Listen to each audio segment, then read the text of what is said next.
I love you, India.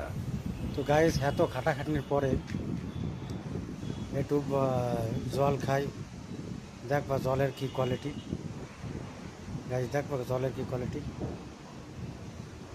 এই দেখো জল, জলের জলের ডাব্বা।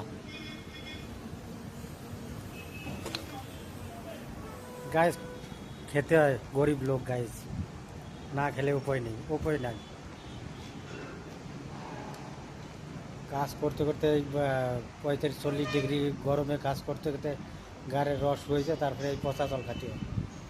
মানে পচা না, জলটা ভালো, ঠিক আছে। মানে ড্রামটাই ওরকম দেখা যাচ্ছে কংক্রিট লেগে গেছে উপর দিয়ে, কংক্রিট লেগে ওই ওরকম অবস্থা হয়েছে, ওই ওরকম ডিসকালার হয়েছে উপরের ইটা, ডাব্বাটা উপর দিয়ে এরকম ডিসকালার হয়ে গেছে। আর ভিতরে ভালো, জলটা ভালো। তো গাইস পরে দেখা হচ্ছে পরের ভিডিও।